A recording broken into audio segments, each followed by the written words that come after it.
What We Pretend We Can't See by Gyzym, read by LMX Mabella. Epilogue. 3 months after his showdown with Stockholm, Harry steps across the threshold of Auror headquarters and knows abruptly that he can't work there anymore. It's not that much of a surprise, really. He's been talking around it with Draco for weeks, over dinner or during lazy mornings in bed. The fact that he only ever got into this line of work because he thought it was what he was supposed to do, because he couldn't picture himself doing anything else. Draco's done a lot of eye-rolling and jabbing him in the chest and calling him an idiot about the whole thing, but he hasn't actually come out and said that he thinks Harry should quit. Harry's not certain, but he thinks it's a conclusion Draco wants him to draw for himself, either for Harry's mental health or because Draco doesn't want to be held responsible for any consequences. There was that one night, though, when Harry came home shaken and covered in blood, too angry and heartbroken at what he'd seen, but he hadn't managed to stop, to even say anything to Draco other than, "I'm fine, it's not my blood," and, "No, I don't want to fucking talk about it." He got in the shower and tried to no avail to scrub himself clean of the experience, and after a while Draco climbed in behind him, hooked an arm around Harry's waist, his chin over Harry's shoulder. "You don't have to do this to yourself, you know," Draco said, barely audible over the sound of spray.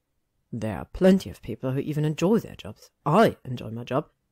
I think Blaise would make sweet love to his job if it were possible." Harry bowed his head, the water beating a steady, shimmering pattern against the back of his neck. "Blaise is a sick man," he said, because it was always worth saying before miserable, he continued, "But I have an obligation, you know, to those people, to everyone. I have to fight and defend them. I can't just run out on that because I don't enjoy it or whatever." After a long moment of silence and in a strange voice, Draco said, "Good Lord, Harry, don't you ever get tired of mattering yourself? I have an obligation to all people in any kind of distress. Honestly." "What?" Harry said, and Draco calmly reached up a hand and redirected the spray of the shower directly into Harry's face, the obnoxious little fuck. "I've got this theory," Draco said, all innocent, earnest interest as Harry spluttered, "that you actually don't hear yourself when you talk. I've decided that every time you open your mouth, all that registers for you is, well, I don't know, I haven't worked this bit out yet, a duck quacking or something. In any case, it's clearly less theory than fact, because if you could hear what you sounded like just now, I have full faith that you'd known it for the utter nonsense it was." He dug his sharp chin into the meat of Harry's shoulder, a punishing little gesture. "You deserve to be happy, you know, even if you are the most tragically irritating person under the sun." Harry didn't really believe him or anything, but he turned around to press Draco against the cool, damp tile and kiss him just for saying it, just for seeming to think that it was true. Draco opened his mouth against Harry's, and with one thing and another they never worked their way back around to the topic. But he's carried Draco's words in his pocket since he heard them all the same, a talisman of sorts. "You deserve to be happy." It's a strange thought. Still, that's not even what does it. The morning he walks into the office and knows in his bones that he's not cut out to be an Auror anymore. It's not though he thinks, "Well, this doesn't make me happy, and it never did, and therefore I must go, because I deserve happiness. Draco said so," or anything silly like that. It's more that he looks out at the hive of activity bossing around him and is struck wholly and without reservation with the realization that he doesn't know where he fits into it anymore. That maybe he's never known. He doesn't hesitate. He doesn't stop to think it through. He just walks into Erhard's office, crosses his arms over his chest, and said, "So, I think I quit." Erhard raises her eyebrows, and after a second spells the door shut and mirrors his posture, leaning back over her crossed arms to regard him. "You think you quit?" Harry says again. He shifts a little under her scrutiny, even as his resolve firms up. "Like, I quit, I mean. I guess people don't just leave, do they?" 2 weeks' notice is their customary courtesy," Erhard says, and Harry's surprised to notice a slight smile slip onto her face. "Have you ever actually quit a job before, Auror Potter?" "No," Harry admits. He runs a hand through his hair and offers her a rueful shrug. I've never quit, well, much of anything, really. Sorry? Erhard's not. Don't apologize to me. I have no interest in keeping anyone on staff who doesn't want to be here, to be entirely honest with you. She trails off, and the rare expression of uncertainty on her face is so pronounced that Harry can't help but laugh. I'm not very good at it, am I? Harry says. He doesn't really need to hear the answer. He knows it's the truth. Erhard gives him an evaluative look, steepling her fingers. Oh, I think that's a little harsh. In some aspects of the position, you're one of our strongest auras, but in other... Tactical decision-making? Harry says lightly. This conversation should be embarrassing, but weirdly, it's kind of a relief. Waiting for backup, following orders, doing any paperwork at all. You do at least seem to know your weaknesses, Erhard says, the smile stealing back onto her face. Which is more than I can say for some of your colleagues. She leans forward, rests her now folded hands on her desk. May I ask what prompts this abrupt exit? Have you been snapped up by another department, perhaps? Going to work with Granger and Justice. Good, Harry says, laughing on it a little, before he realizes it's a serious question. Oh, no, ma'am. I'm not entirely sure what I'm going to do next, to be honest with you. Just something else. No offense. He adds a little awkwardly when she raises her eyebrows.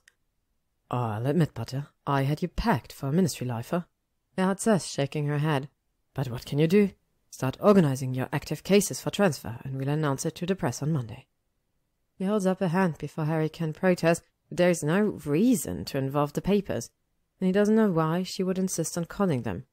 You're a public figure, whether you like it or not, Harry Potter.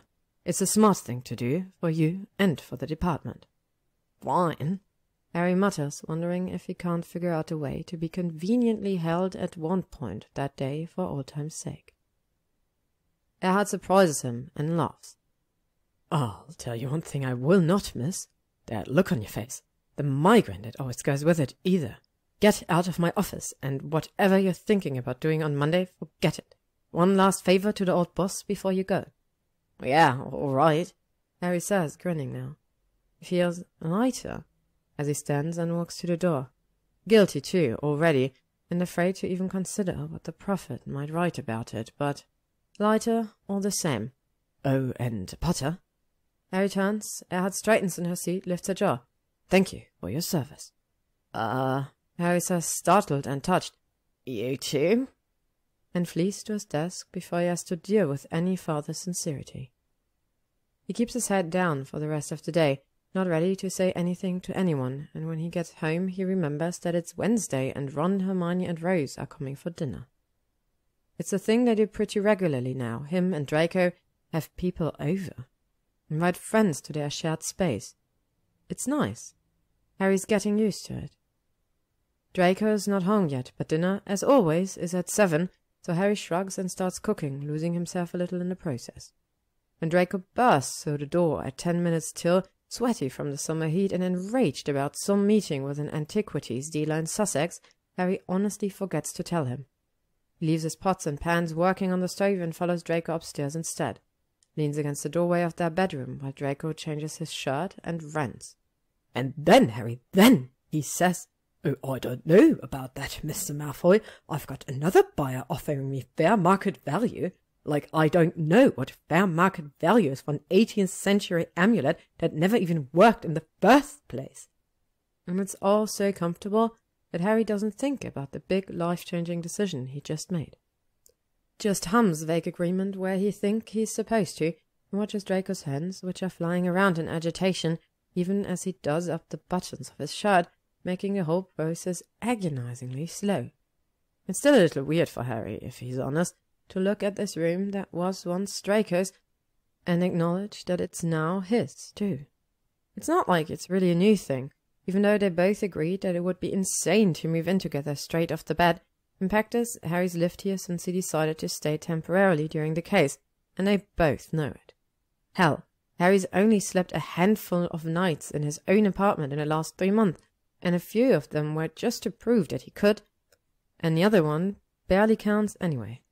It wasn't even a full night. He and Draco had an enormous row about Hagrid, of all things, and then Draco turned up at 4 in the morning to, essentially, needle Harry into bullying him to apologize, so Harry's lived here for a while, is the truth. Harry supposes, as he watches Draco do up his last button, that it's a bit like the hole that used to be in the perfectly solid wall Draco's standing in front of. It took weeks to knit itself back together, slow, painstaking work that Draco tracked with a little frown and a ruler, and Harry bets it feels a bit strange sometimes too, standing there whole as if it was never in pieces. He smiles at Draco, who fixes things up as a hobby, who loves this mad old house he rescued, and that mad old plant he rescued, and maybe even mad old Harry, who he rescued a little bit too. Some days Harry thinks Draco has a lot of nerve accusing him of having a savior complex, since, if anything, he's worse. He's just a lot more selective about it. Draco catches him looking and flushes. Still, his voice is lofty and dignified when he says, "Stop oogling me, Potter. Your friends will be here any minute with their child, no less, and I'm sure they'd all be scarred for life if they walked in on anything risque." "Oh, because they're going to come up to the bathroom looking for us," Harry says, rolling his eyes. "And they're your friends too, Draco." "Bite your tongue," Draco says. Though Harry knows it's mostly for show. "It's bad enough that I associate with you. You and Ron went and got a drink last week," Harry says in the triumphant tones of a man with an ace up his sleeve. "That's true friendship, that is." "It was only because you and Hermione were late," says Draco, looking hunted. "No fun was had, no camaraderie was forged. Ron said you had a lovely time," Harry says wickedly. "I believe his exact words were, 'That helpful, that Malfoy.'" Draco shudders. "That's truly horrible, Harry. Thank you. My day was going too well, you see. Without you to bring me down, I might have spent the whole night doing something as hideous as enjoying myself." "Something one does," Harry says mildly, "with one's friends." He attempts Draco's signature solo eyebrow raise too, but he's not sure that it's really working all that well. After struggling to hold a scowl for about 2 seconds, Draco snorts with laughter and shakes his head. "You look deranged. I mean, you are deranged, so it's fitting at least, but—" They lose whatever he was about to say to Kreacher appearing with his customary crack. Though it drove him a bit mad at first, Harry has grown to love that crack. It's very helpful in delicate situations, and has saved him from accidentally exposing himself more than once. "The Weasleys are here, Master Draco and Harry Potter," Kreacher trills, even as Harry sighs.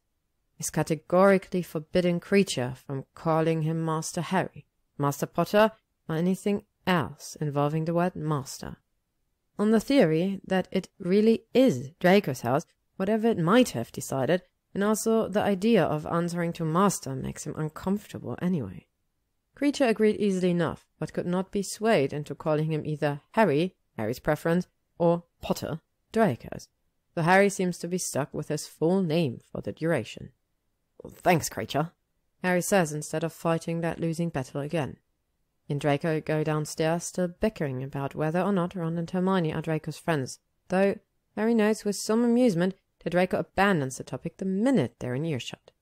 They have drinks in the kitchen while Harry finishes making dinner and Draco plays with Rose. And all in all, it's not until about halfway through the meal that Harry remembers that he has an important piece of information to share. He braces himself. "So," Harry says, keeping his voice casual and his eyes on his plate, when there's a lull following an impassioned discussion of Hermione's last official ruling. "I, quit my job today." His admission is followed by dead silence. He doesn't dare to look up. Ron's the first to break. You did what?" "Oh, Harry," Hermione says, sounding despairing. "But you've put in so much time there. You couldn't have been more than a year or two out for a promotion." "I didn't want a promotion," Harry says to his piece.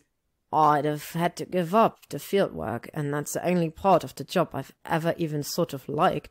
"Well, that's not true," Ron says at once. "You like, well, okay, maybe not most of the paperwork and networking and stuff, but still, you could have found a way to, I don't know, work around that, something." He lowers his voice conspiratorially. "You know, I haven't even heard any whispering about this among the senior staff. I bet you still have time to change your mind." "I don't want to change my mind," Harry tells his remaining bites of rosemary-crusted lamb, defiant for all he's not making eye contact with anyone. And I'm not going to, anyway. It's done. Silence blooms out between them again, unbroken except for the sound of Rose merrily thwapping her spoon against the side of the table, and Harry can't take it any more. He lifts his head and looks at Draco. Draco is looking back at him, eyes warm, smile small, and honest, and so pleased that Harry can't help but grin back awash with relief.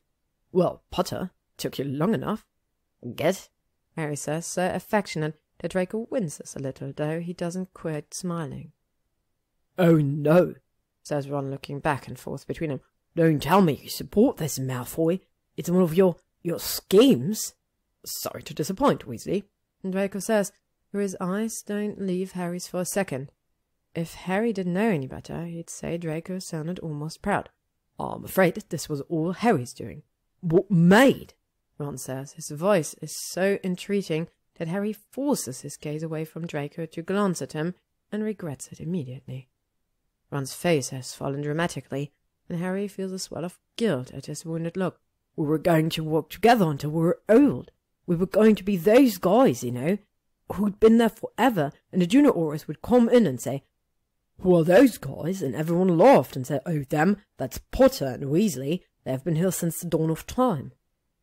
Harry has a wild, angry moment, just for a second, thinking of that night in Ron and Hermione's dining room, months and months ago. He'd gone over there so sure that he was going to beg Ron not to take his promotion, and then he saw how happy Ron was, and he bit his tongue. And it's not fair, the situation's not the same, but for a second he wants to take Ron's hat off anyway. Hermione's too. Can just see himself screaming, "Don't you want me to be happy?" Even though he's not entirely sure he knows the answer to that question himself. Even though he wants to believe that isn't why he's done this, because it doesn't seem like a good enough reason somehow. "That is such a grim dream, I may drink my own tears with dessert," says Draco, before Harry can say anything. "Harry, will my tears go well with whatever you've made?" "Victoria sponge with raspberries. No," Harry says, grateful for the distraction, "but I can do you a quick cheese plate if you like." Draco's shoulders shake a little with suppressed laughter, though his voice is sarcastic when he says, "Truly, your mastery of the culinary arts astound me. A cheese plate? What insight? What vision?" "Look, if you want to drink a cup of tears with cake, be my guest," Harry says, not bothering to hide his amusement all that much. "Choking it for all I care." "Maybe I will, Potter," Draco says, with a slight leer. He leans forward on his elbows a bit. "Do you think?" "Oh my God," says Ron abruptly, reminding Harry, and Draco judging by his little jump, that he's still there. Thankfully, having forgotten him makes it a bit difficult to hold on to his anger vis-à-vis Ron not paying enough attention to Harry's whatever emotional state. "First of all, let's spare baby Rose to floor show." "And her mother too," Hermione says, patting the now visible swell of little possibly Violet, possibly Hugo. "I'm fragile, you know, in the family way. You might overwhelm my delicate sensibilities and kill me right here at this table." "Hermione, the first half of tonight's dinner conversation featured a story about you telling two clerks what they could shove their inaccurate reports," Harry says, raising his eyebrows. "Fragile and delicate aren't really the words that come to mind." "Well," Hermione says, popping a cherry tomato in her mouth and not having the grace to look even slightly moved. "Still, getting back to the matter at hand," Ron says pointedly, maybe it was a little unrealistic, okay, to think that you and me would just, work together forever or whatever, but mate, what are you even going to do now?" "Yes, Harry," Hermione says, leaning forward to regard him with interest. "If not the Aurors, then what? Ooh, you're thinking of going back to get your newts, are you? I know it's a bit late, but I think it's a great idea. I always said you'd wish you had them someday."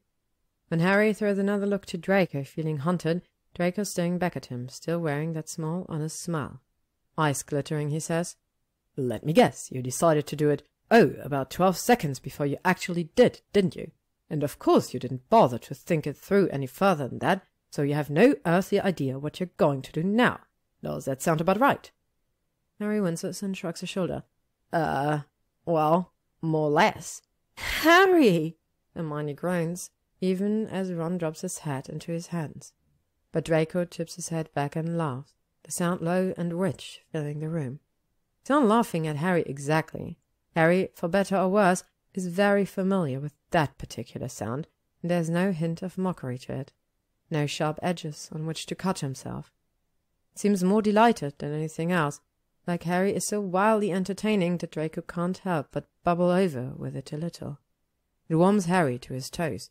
"Oh, Potter," Draco says, shaking his head, voice still thready with laughter. "You are who you are, aren't you?" Harry shrugs again. I guess so. "Incredible," Draco says to his blade, sparing a couple of peas, but not actually making any move to eat them. He rolls his eyes at Harry, all fond exacerbation. "And I suppose it hasn't occurred to you to ask yourself what you want to do, has it? Or what you even like to do?" Harry says, which seems to be answer enough. Draco waves his laden fork in the air a bit. One of the peas flies off into a corner, not that he seems to notice. "It's honestly a miracle you've survived so many years on this earth. You will be 26 in 1 week, Harry Potter, and yet still, somehow, you know nothing about life." He smiles, then, a bright one that Harry thinks is vaguely reminiscent of a shark.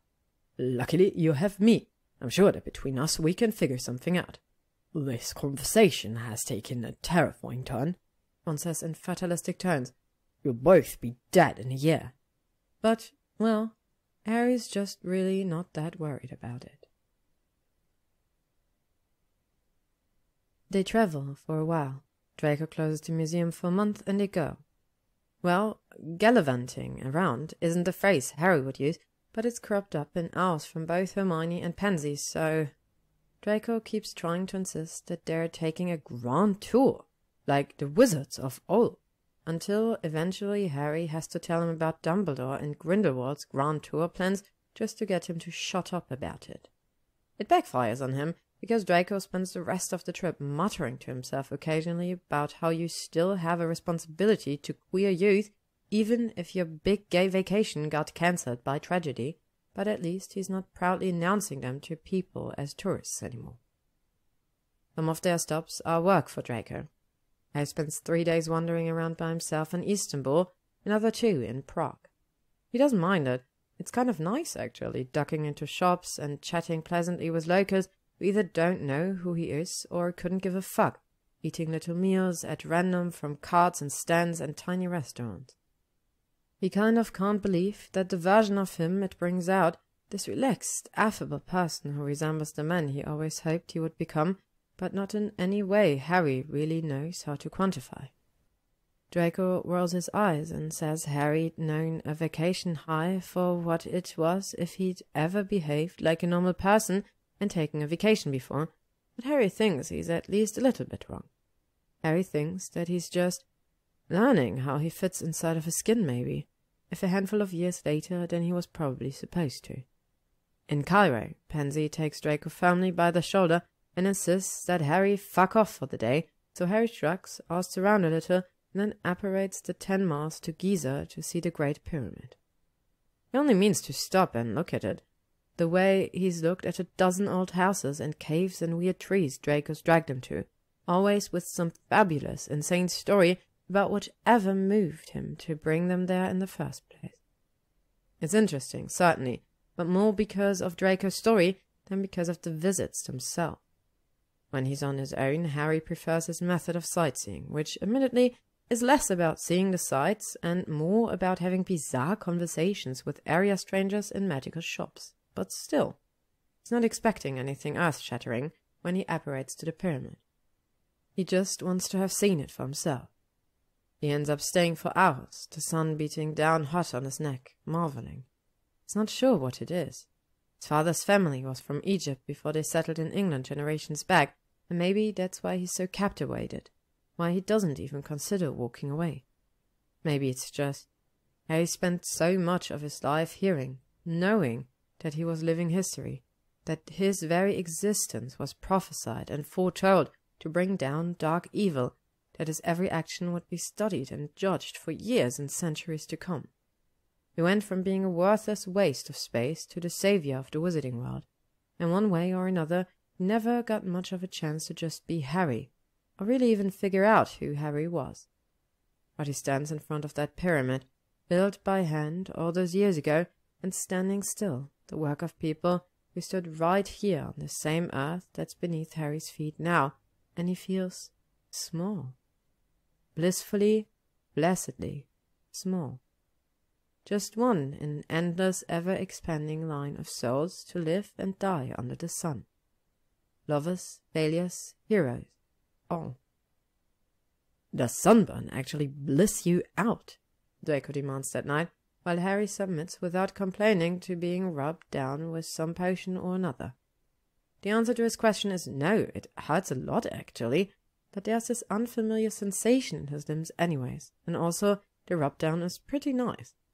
Oh, I can't believe you're making me do this, by the way. It's grotesque, it's undignified. Oh, I didn't make you do shit, Harry says easily enough. You said, for God's sake, you idiot, you've turned purple. I swear sometimes I could just kill you. And then you insisted. Slander and lies, Draco says, rubbing a particularly painful spot on Harry's neck. The potion helps, and when Harry lets out a little sigh of relief, Draco's voice goes soft. I obviously don't care if you burn yourself to a crisp. Obviously, Harry murmurs and wonders if maybe the sensation in his limbs isn't peace. It's bizarre. He thinks he likes it. They spend a weekend in France with Narcissa Malfoy, and Harry sees what Draco meant about growing up in a museum. He's a different person inside the walls of her beautifully appointed country home, conciliatory and studied in his words and his movements. Careful, in this way, it goes beyond that already painful consideration he brings to most of his life. A dozen times Harry sees him bite back on something he's going to say, cover the impulse with a cough or a yawn, or, a couple of times, a little kick to Harry's ankle. He thinks Narcissa sees it too.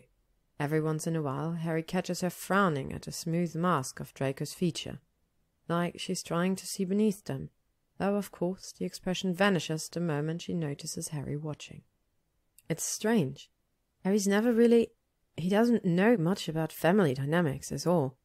About parents, his relationship with his own has obviously been a basically one-sided conversation, barring a year he doesn't remember, and that night in the Forbidden Forest he'll never forget, and otherwise he doesn't have much except the Dursleys and the Weasleys to go off of.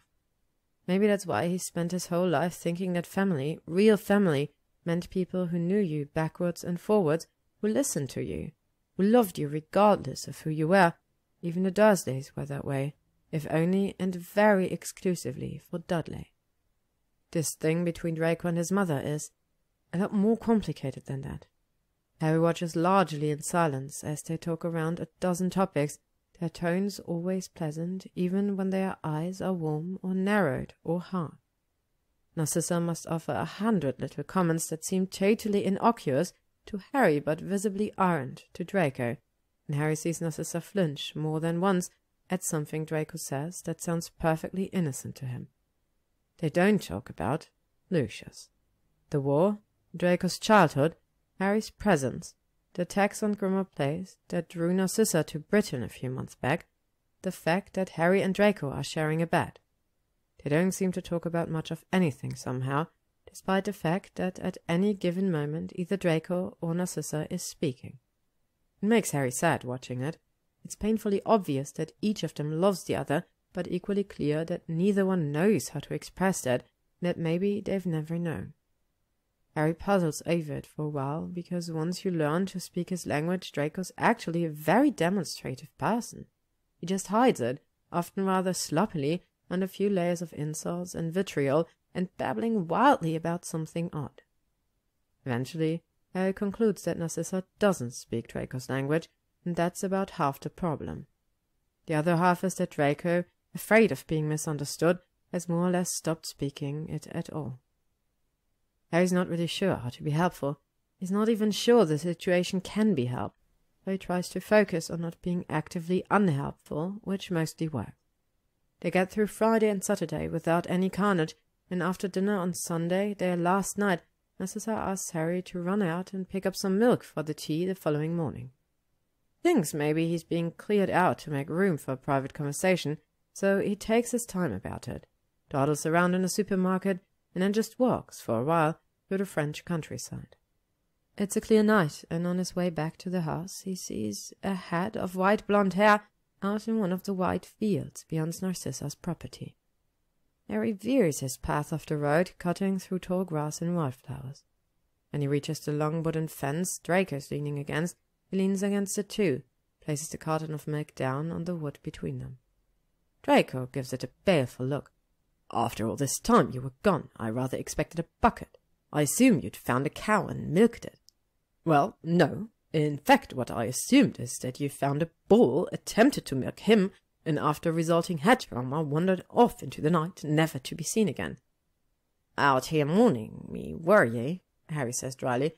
"Oh, sure," Draco says, shooting him a quicksilver grin that vanishes as rapidly as it appeared. "Mourning, celebrating, whichever you like." Harry makes a rude gesture, then picks off a stalk of tall grass from a nearby cluster and starts picking it apart, one long string at a time. After a moment he says, I thought maybe she wanted to talk to you or something. I don't want to come back too quickly in case." Draco laughs, brief and bittersweet.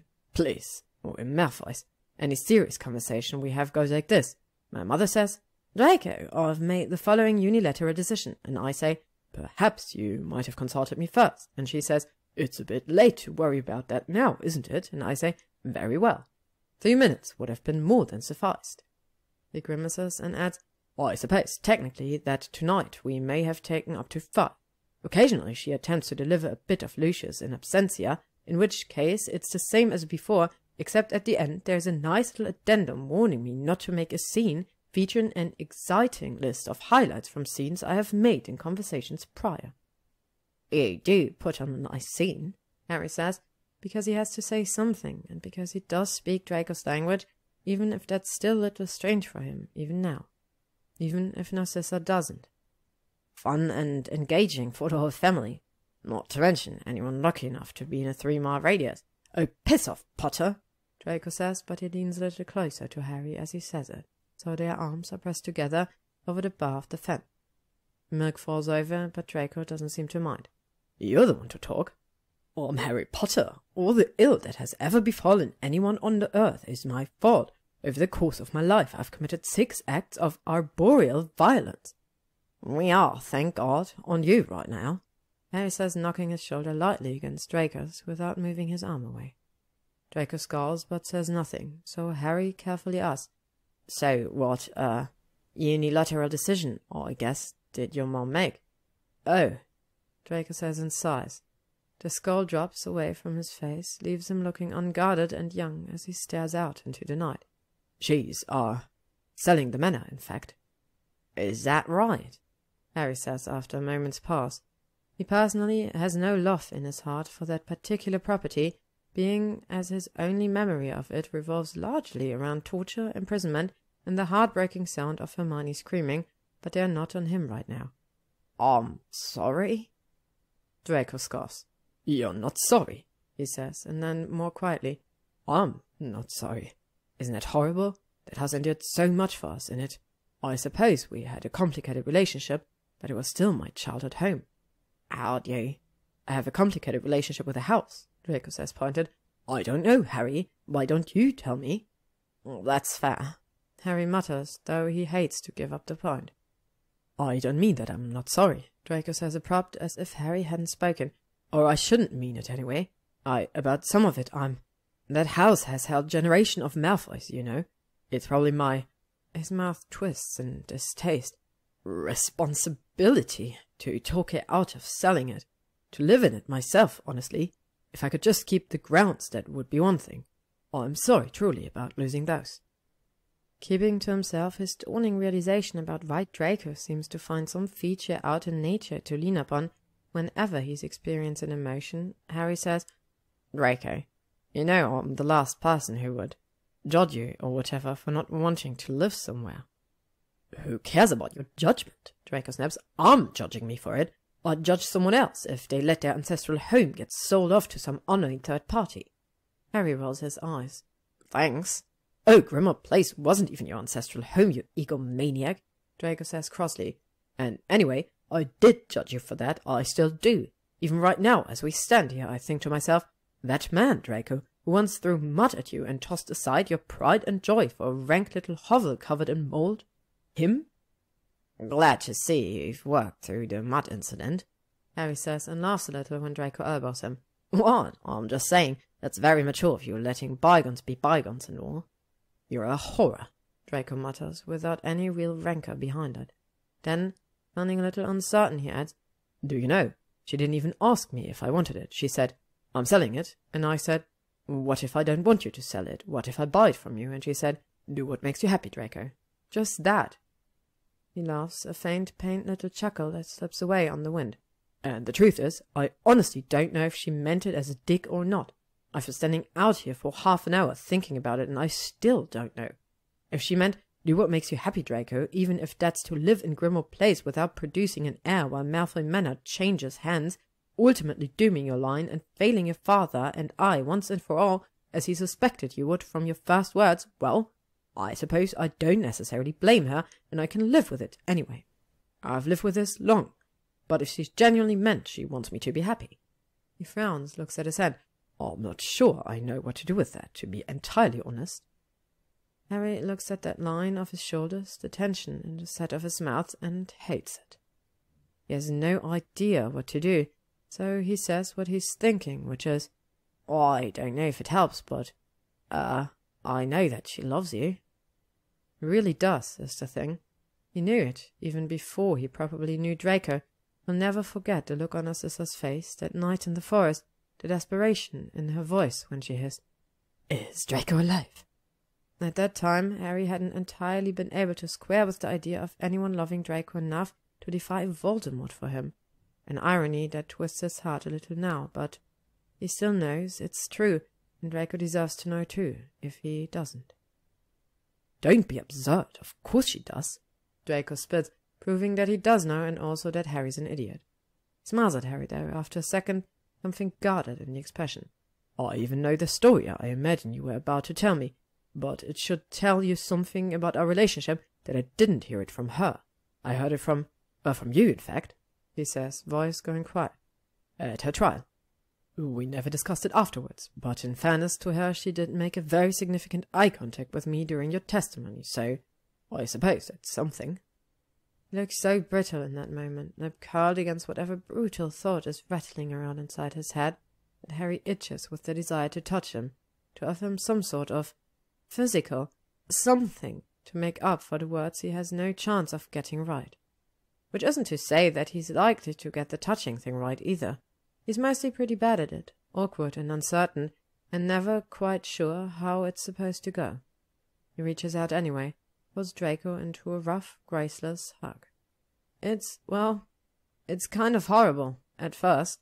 Draco's obviously not expecting it, possibly because Harry is inserting a hug where a hug does not belong. He's never quite been able to work out where they go, to be honest. Or possibly because Harry is almost never the one to initiate touch that isn't the sexual kind. He prefers to follow Draco's lead, then takes blind steps in the dark and humiliate himself, which he had done a time or 5 back when he was with Ginny and would like to avoid repeating now. Whatever the reason, Draco doesn't shift in time to keep Harry from essentially knocking Draco's head into his chest, and Harry grimaces at his own ineptitude, wishing briefly but fervently for death. He says, unwilling to let go, because that's when the laughing will start. Of course, then his stupid mouth opens again and produces, "Am I doing this right?"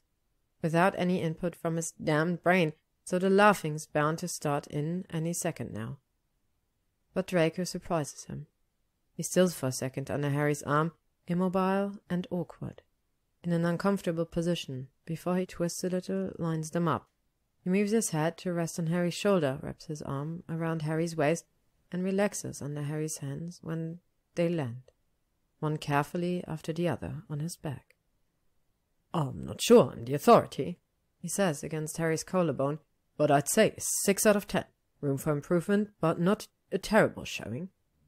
He does laugh a bit when Harry punches out a huge sigh of relief. "You're pathetic, Potter. Someone could toss you into a death match in a scorpion pit, and you wouldn't bat an eyelash, but this has you shaking in your boots?" "Yeah, well," Harry says, because it's true. He shrugs just slightly, trying not to jostle Draco's head. The worst a scorpion can do is sting you. That's, Draco says, sounding horrified. You're so... But he doesn't finish the sentence, and he trucks himself in against Harry a little closer. I don't need you to do this, you know, he adds, not moving away. Oh, of course not. Harry agrees, a little too warmly, but instead of insisting that Harry not humour him, Draco just huffs an irritated little breath against his neck. They stand there like that for a while, and after 15 seconds or so, Harry is even able to shut up the voice in his head, yelling, "Step away, it's been too long, you're making it weird." Draco is obviously aware that Harry's got basically no idea what he's doing at all. He'll end it when he wants it to be done. Harry can just stand there and rub his hand up and down the path of Draco's spine and hope it's helping somehow. Feels good at least on his end. Maybe that's enough. "Do you want me to buy the manor and turn it into a museum?" Harry says eventually. It's mostly a joke, but there's a horrifying little part of him that's pretty sure he'd do it, actually, if it was what Draco wanted. Draco laughs and finally steps back, looks up at Harry with bright eyes. "I don't think that will be necessary, Harry, but thank you.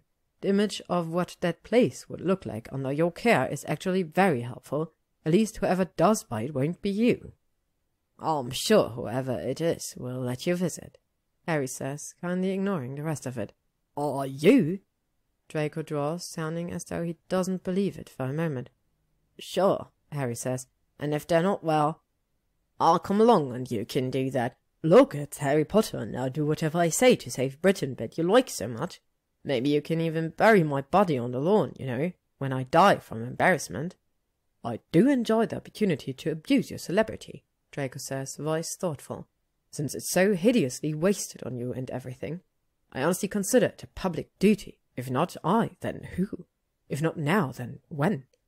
See, I mostly get stuck on the why with you," Harry says, and then laughs when Draco gives him a speaking finger and a scowl. They walk back to the house a few minutes later, though they have to double back when they realize they've forgotten about the milk, and Draco grabs Harry by the hand and swings him into a kiss a few minutes before they get to the door. Harry goes along, draws Draco in with arm against the small of his back, and finds himself palming Draco's jaw when they step apart with no real memory of how his hand got there. He thinks he sees another head of blonde hair disappear behind the curtain of the upstairs window, and the next morning, as he and Draco are heading out, Mrs. draws him into a hug of her own. It's both much briefer and considerably less comfortable than Draco's embrace from the night before, especially because of the death grip she has on his upper arm when she whispers, "Take care of my son." Harry doesn't have any interest, now or ever, in telling her that more often than not that particular sentiment works the other way.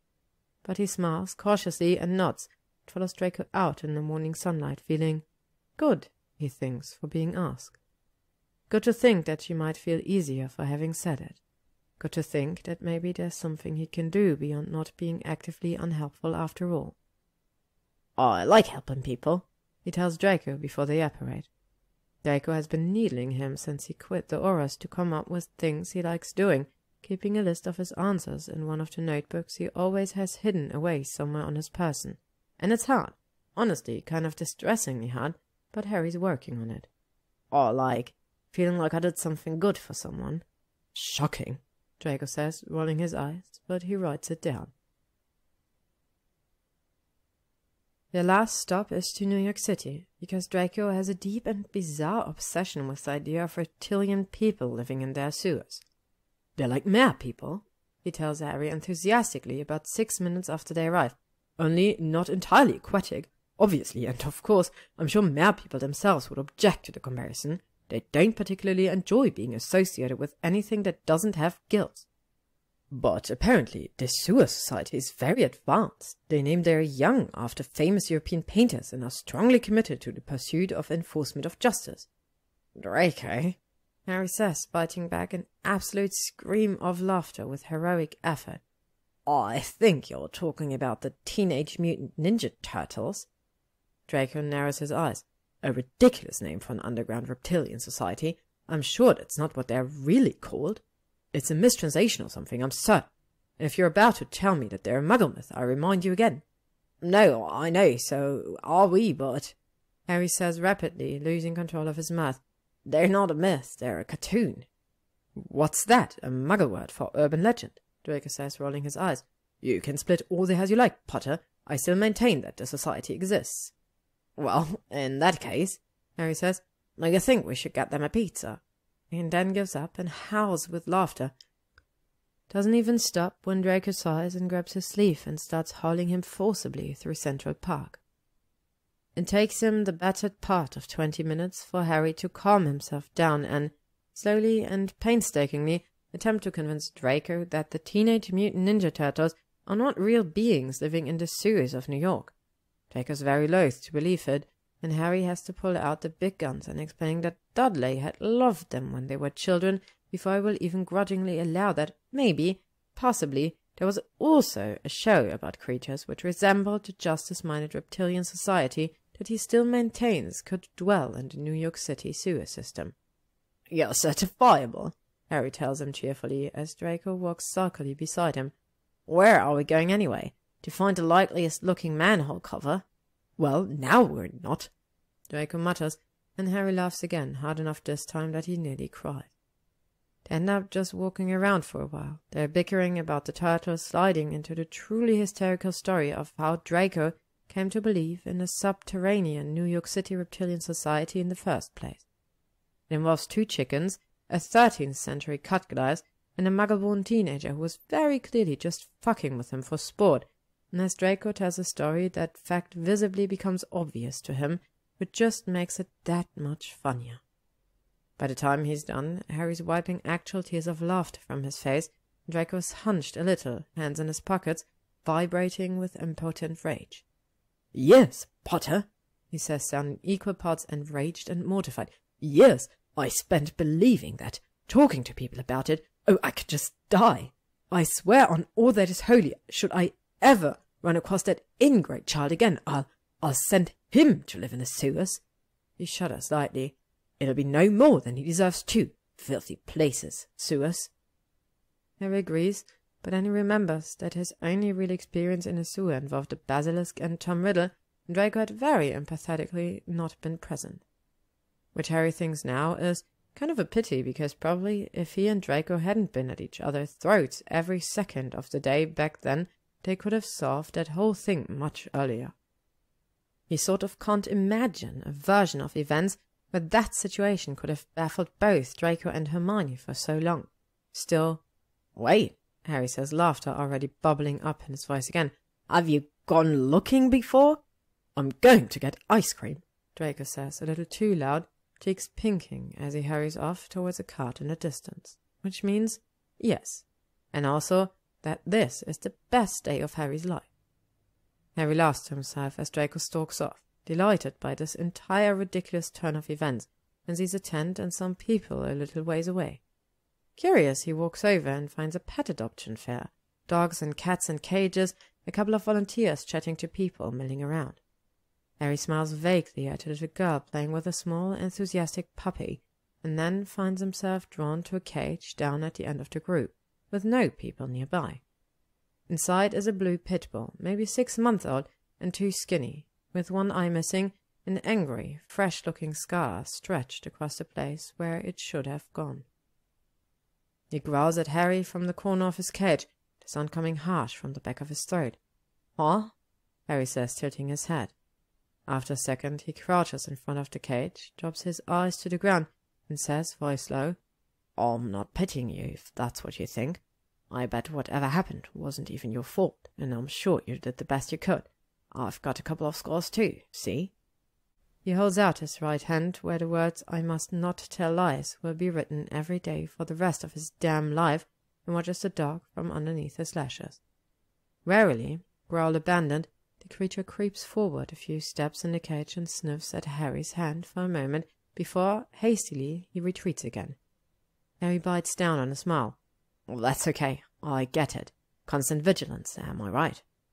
The dog cocks his head at him. Harry cocks his head back, and is rewarded with a second worth of a tongue-lolling grin before someone says, Wow, he really likes you. Harry looks up to see a teenage volunteer beaming at him. He gives the dog a betrayed look, ashamed to have been caught out talking to him like a person. The dog seems unperturbed.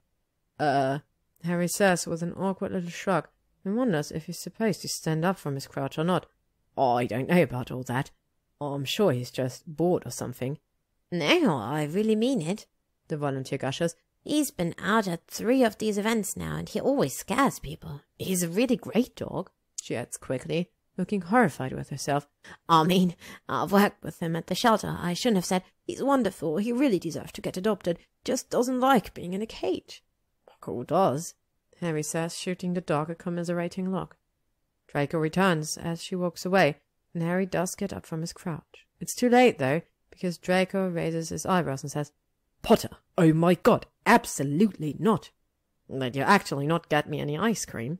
Harry says, staring at the lone cone in Draco's hand, and Draco smirks, momentarily distracted. You didn't say you wanted one, he says, all feigned innocence, widening his eyes and blinking quickly. And of course I'd share, but Potter... This last squawks, probably because Harry has just stuck his finger in the side of his ice cream and scooped out a little section for himself. Harry licks about half of it clean, returning Draco's feigned innocent look and enjoying the way Draco's gaze keeps flicking down to Harry's mouth, as if he is trying to fight the urge to openly stare. Then Harry crouches down, ignoring Draco's despairing groan, and sticks his finger into the cage with the pit bull. Again, the dog approaches warily, but this time when he sniffs Harry's hand, his tail starts to wag, and he licks the ice cream off at once. I can't believe I left you alone for 5 minutes, and this is what happened, Draco says, clearly more to himself than to Harry. I can't believe you stuck your finger in my ice cream. I'd honestly be better off travelling with a toddler. He's always like this, Harry tells the dog, who is watching Draco with interest now, possibly because he's the one holding the rest of the ice cream. It's not you. Harry, you are not adopting this dog, Draco says urgently. You are barely capable of keeping yourself alive, let alone another living being. I urge you, I implore you, stop speaking to him like a person. In fact, come away at once. You are clearly already dangerously attached, and in another 30 seconds, even I won't be able to keep you from doing something reckless and rash. Bye, buddy, Harry says to the dog, as Draco grabs his arm to pull him up. He's a little regretful, but Draco's probably right. He is, after all, unemployed, with absolutely no idea as to what his future work schedule will look like in a city across an ocean from his own. Probably not a responsible time to become a pet owner. And that would be the end of it, except that as they are walking away, this totally random white guy in a Rush t-shirt nods to Draco and says, Making the right call there, my friend. Pardon me, says Draco, lip curling a little. But I don't believe we met, so tell me. I care about your opinion because... why now? The guy shrugs, not seeming at all bothered by Draco's knee-jerk hostility. Maybe you don't. I was just saying it's the right call. Not taking that one home. The dangerous pit bulls, it's down to the breeding. Not one of them that doesn't go bad in the end. Is that right? Draco drawls. His voice is like ice cream, and the guy must pick up on this time, because he hurries off pretty sharpish. Draco stares after him a second, and then looks back at the cage where the dog's still looking up at them, and then snaps, Oh, come on! And starts walking away again, clearly expecting Harry to follow. Harry does follow. After a few steps, Draco says, sharp and interrogatory, What would you even do with the dog? I don't really know, Harry admits. I've never had one before. I always kind of wanted one as a kid, but obviously that never happened. Well, unless you count Sirius as Animagus form. Harry smiles a little to think of Padfoot's ache in his chest be damned. Well, I don't really... It wasn't quite the same, I don't think. Considers Draco's question for a moment. I take him on long walks, I suppose. Runs, too. Teach him tricks and things, you know, dog stuff. Draco groans, a heartfelt noise from the back of his throat. What? Harry says, a little stung. He did not, after all, say, Make him my best friend and listen to me and go on adventures and bite my cousin on the bum, which is why he'd wanted one when he was 9. That's what you do with dogs. No, I was just thinking, Draco says, and there's a slight pause before he finishes, that we should probably settle in, is all. I'm famished. You go find us a restaurant. I'll track down lodgings and we'll meet back here in, 20 minutes? Sure, Harry says, bemused, as Draco walks off as to how he could be famished whilst currently eating an ice cream cone. He's a lot less bemused when 20 minutes later he returns to the spot they agreed upon only to see a sheepish Draco, leash in hand, standing next to the one-eyed dog. Really great job keeping me from doing anything rash or reckless, Dad Draco, Harry says, looking back and forth between them with wide eyes. Draco scowls. You stupid Gryffindor rot is contagious, he mutters, thrusting the leash at Harry. And this is your fault, so he's your dog. Harry could argue, but he doesn't really want to, so he takes the leash instead. The dog looks up at him with a curious eye. As promised, he seems infinitely happier outside of his cage. You'll need a name, Harry tells him seriously, and he wafts out a cheerful-sounding breath, wags his tail. I am consumed by immediate regret, Draco says, looking despairingly between the both of them. How do you Gryffindors live like this? But he moves up their portkey home to the end of the afternoon, so Harry doesn't think he means it all that much. The name thing turns out to be a point of contention, because even though Draco insists that it's Harry's dog to do with what he likes, he demands to have a say. Harry wants Cyclops for obvious reasons. Draco rejects this out of hand and suggests Bartholomew, which Harry hates. What about Alistair? He says, still on the one-eyed thing. Absolutely not, Draco gasps, putting a hand to his heart and pulling a face of deep betrayal. I know he's your great shining hero of never relaxing a minute in your life, but that man turned me into a ferret, Potter. A ferret, and bounced me around on the stone floors. It took me days to physically recover, and psychologically I still haven't. I flat refused to name an animal after him. That wasn't even Mad-Eye, though, Harry says, even though he knows it's a losing battle. Mad-Eye was locked in a trunk for polyjuice ingredients when that happened. Your issue was with a different man who, he adds, delighted to realize, actually might as well have been named Bartholomew, so... I hate you, Draco says, and then looks at the dog and adds, and also you, both of you, obviously him, he gestures at Harry, a little more, but you are a terror in your own right, and I wouldn't doubt for a second that you used some kind of canine trickery to secure your adoption in the first place. The dog cocks his head at Draco, then looks at Harry, who shrugs. Don't look at me, mate. I warned you. He gets like this. Don't talk to him like he's a person, Draco insists for the 100th time already, either not noticing or not deigning to care that he's just done the same thing himself. For a fraught week, the dog has no name and wreaks havoc while Harry's learning up on how to train him, peeing everywhere and knocking things down. Eats the bottom of a set of curtains that Draco claims were treasured heirlooms, although he doesn't mention whose heirloom, and he never seemed to like them much before. Still, every time he comes across a new canine-adjacent affront, Draco yells, "Potter!" And there's a day or two where Harry is genuinely afraid that the dog is going to start answering to it and doom him to a lifetime of shame. Luckily, Rose sorts it out for them after a fashion. She's toddling around on the foot that Wednesday night while Harry cooks dinner, and Harry keeps forgetting how fast she's gotten. He looks around after just 2 seconds of concentration on his gazpacho, and she's gone. He hurries off to look for her, calling her name. "What, did you lose her?" Ron demands, sticking his head out of the parlor.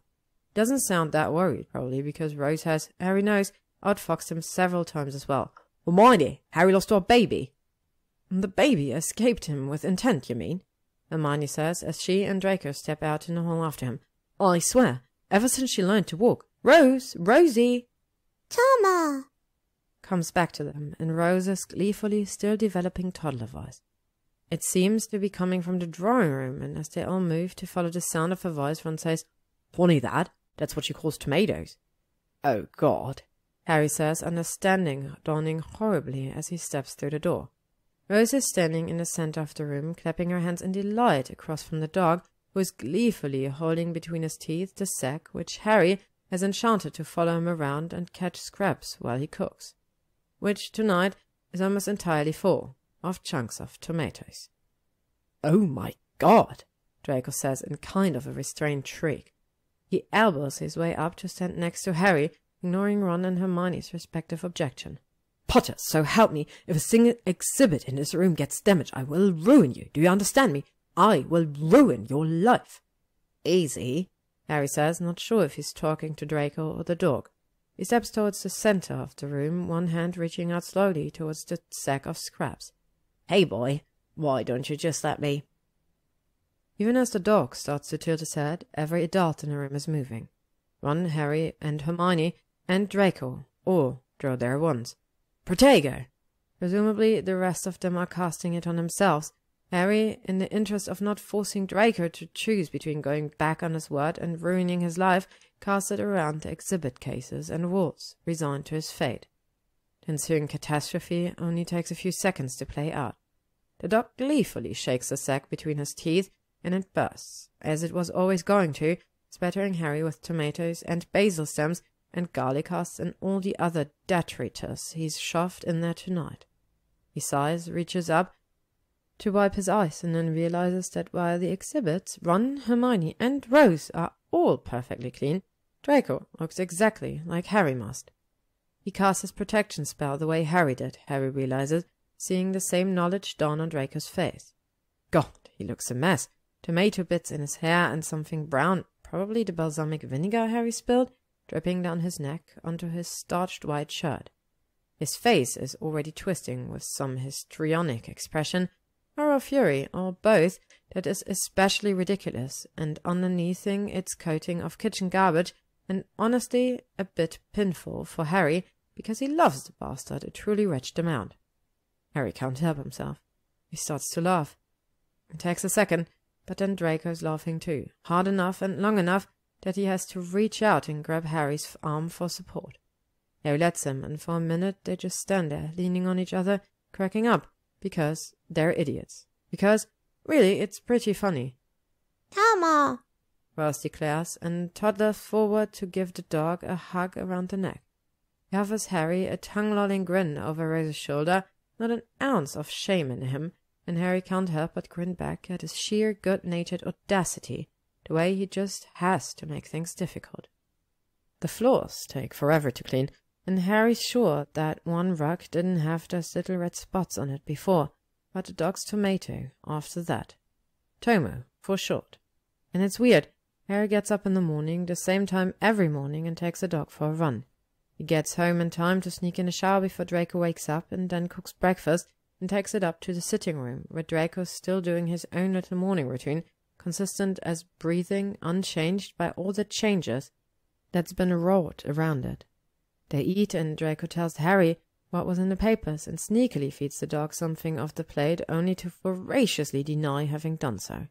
Then he goes to open a museum, or go to a meeting, or host a talk, or whatever else, and Harry is at loose end in his own city for kind of the first time in his life.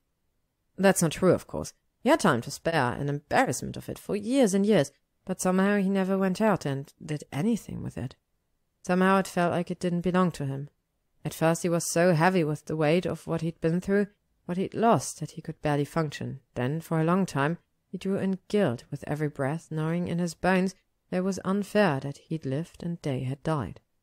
He was a void those first few years, just a black hole doing its impression of a star. And when that finally started to shrink down, when he finally started to feel as though there was something other than emptiness inside of him, well, when that happened, Harry was so grateful that he didn't notice, didn't care, that what came back wasn't as much or something as what had been there before. Harry hadn't bothered to wonder if less empty was the same as full. It wasn't, he understands now. He thinks he's probably still, that there's probably always going to be a pocket of emptiness he carries beneath his skin, the way he once carried a corner of a toxic soul. Probably never going to be full, not the way people like Ron and Hermione are full, and that's all right.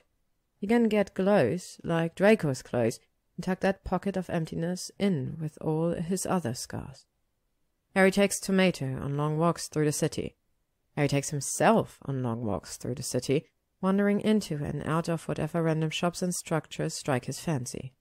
He even finds himself walking diagonally now and again, something he hasn't done since he was at Hogwarts. For the last 7.5 years, he's apparated straight to his destination any time he had to diagon, even though he lived right up the street and was always filled with dread that someone would try to talk to him. But Harry wants to show Tomato the Owl Emporium, slowly, walking by it a few times so he can get comfortable with the smell of a bunch of birds and maybe stop being so freaked out by Mathilda and Draco's owl Antigone. Harry wants to get an ice cream at Fortescue and feed Tomato little bites of it when he does a trick right. Harry wants to get to know Diagon, his very own wizarding district, the way he started to know the wizarding districts in Istanbul and Prague after only a few days, so he goes sometimes. People do try to talk to him, almost always, but it's a lot easier with Tomo than it was without.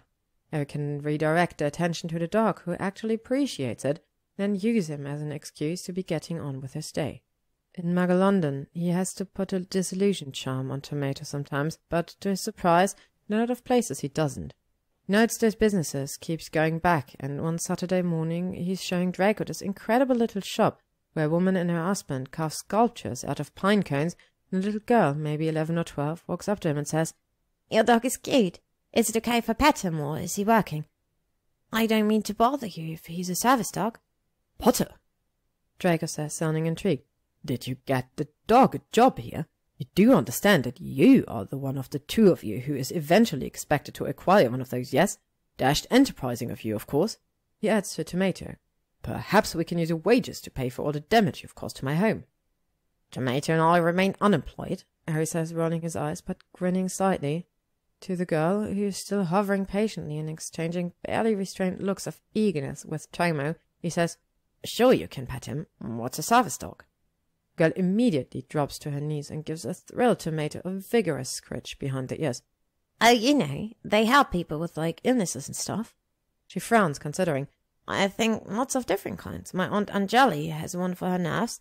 She says it's much easier to get out of the house when Wilbur helps."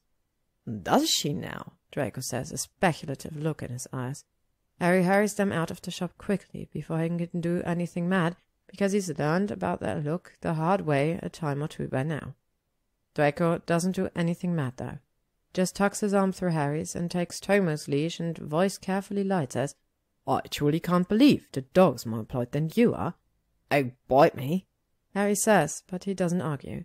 He figures, well, Tomo does make it easier to get out of the house, doesn't he? Not that Harry has nerves or whatever Aunt Angeli's got. Still, though, the dog helps. Having him around makes it easier for Harry to live his life. He doesn't need Draco's oblique references, let alone the self-satisfied nudging and muttering, to tell him that much. To be continued. Thank you for listening to this part of the epilogue of What We Pretend We Can't See by gyzym. As you can hear, this epilogue is pretty long. We are about halfway through, so I decided to split it into 2 parts. If you would like to stay up to date on upcoming chapters and stories, you can follow me on Spotify, YouTube, or AO3.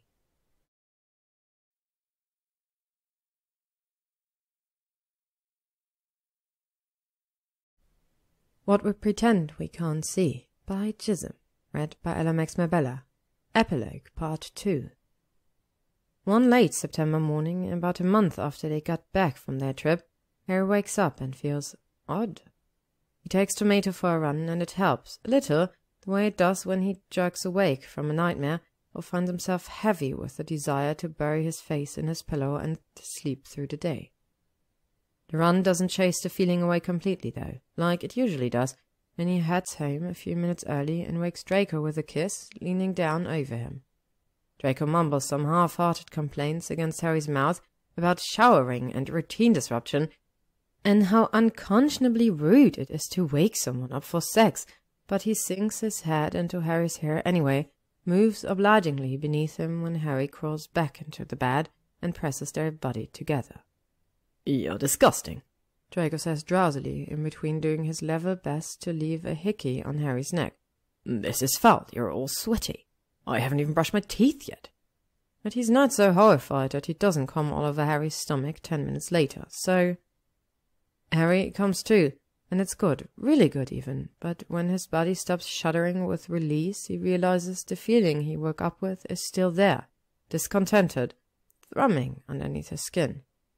He collapses off of Draco and onto his own side of the bed, stares up at the ceiling with his head on the pillow. "I think I'm bored," Harry says. Draco sits up so quickly that Harry worries he might have given himself a whiplash. "With our sex life?" he demands, a strange look on his face. "And this is how you think it's appropriate to go about telling me? I mean, putting aside the level of depravity you must be craving in your soul to be bored after everything we've gotten up to in the brief span of, what, 3 months? 4, Harry says absently, instead of correcting Draco's misinterpretation of his comment, since he's occupied with squinting at Draco, trying to place his expression, his tone. Oh, 4? Well, in that case, it's perfectly normal, Draco snaps. There's a thread of hysteria in it, and then Harry figures it out. He looks hurt. He sounds hurt. Although, of course, he's doing his level best to pretend to be anything else. It's at this point that Harry actually processes that Draco is saying he thinks Harry is tired of having sex with him. Draco! Harry says, horrified with himself.